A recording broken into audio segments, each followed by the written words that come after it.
Hello and good morning, you two. How are you doing? Good morning. Good morning. You got to tell me that now that the book is out and your story is becoming a part of our stories out here, because we're all going to grow from this, you finally get to step back and breathe, because you have held on to this story for so long, and now we can all move with it. Yeah. Yeah, it's a good realization of, like, breathing, right? Something that you don't realize when you're holding your breath.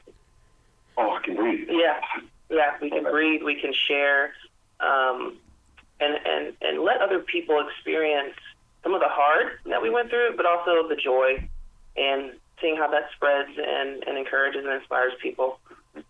Jonathan, you know the definition of love, faith, and sacrifice. I mean, and you prove it inside the pages of this book. Yes.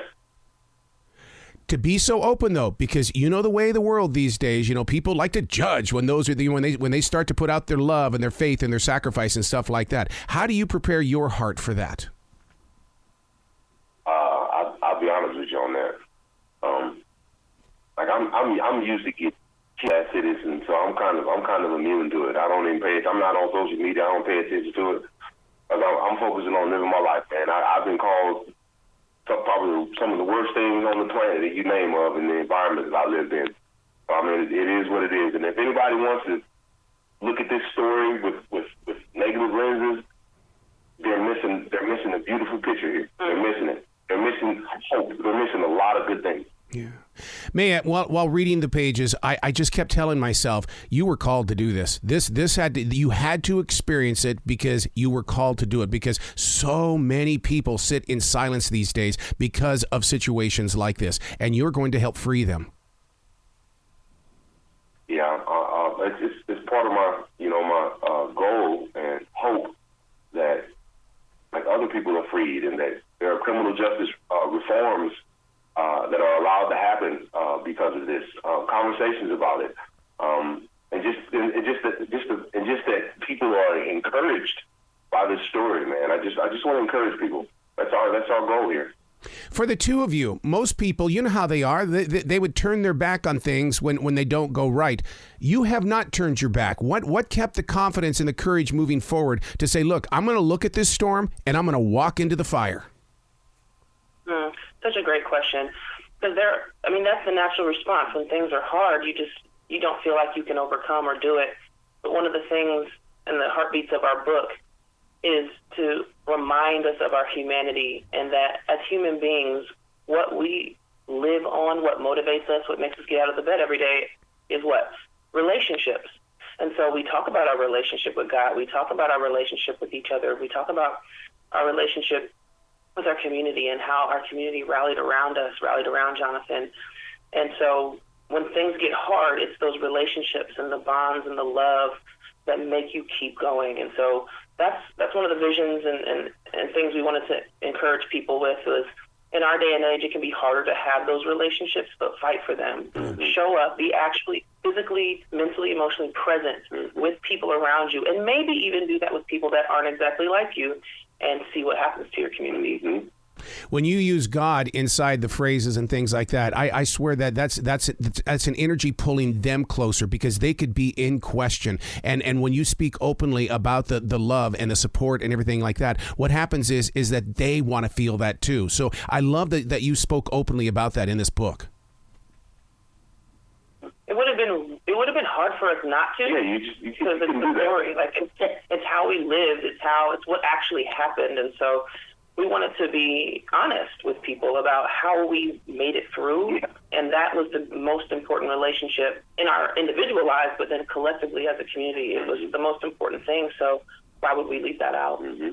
We've all heard that life is nothing but a game. Well, let me ask you this question. Both of you have been in the game, and you've also been on the sidelines. Where did you learn the most? I would say, well, let me ask you to rephrase that question. When you say learn the most about what? About life, or just in general? I think about yourselves, because I mean, did you really know 25 years ago that you would pull this off? I mean, this is an amazing journey, you two. I tell you, I learned most about myself in solitary confinement, where I was by myself. I was deprived of sensory deprivation. There's very limited and minimal human contact, and I got real comfortable and learned that it is okay to love me and know who I am. You know, and I developed a stronger relationship with God in those moments. Are either one of you journaling? Because I'm a daily writer, and I wouldn't know what to do if I wasn't journaling.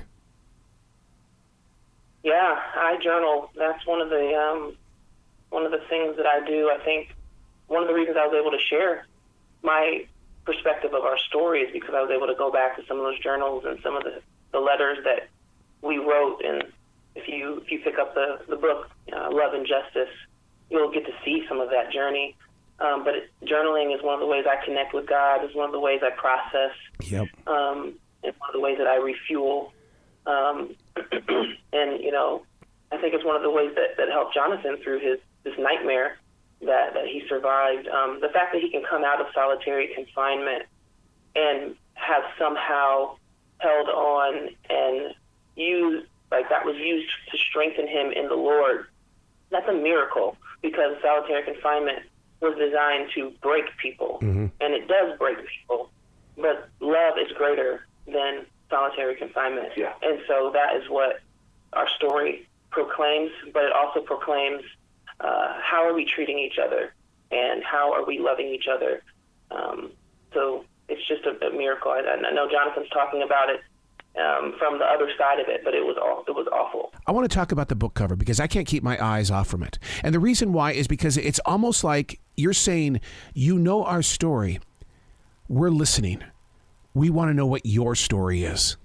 I mean, absolutely. I mean, because this isn't a one-sided conversation where we're like, hey, we're preaching, we're on this huge platform, only listen to us. Like, no, we care about people, we care about community, we want to be connected community. Like, we care about the issues of community. Like, we are for people, at the end of the day. You've got to come back to this show anytime in the future because I love your story. I want to see where your story is going to grow toward because I know you're going to be changing a lot of people's lives. Be brilliant today, you two. Thank you. Thank you. Thank you so much. Thank you. Awesome. Thank you so much.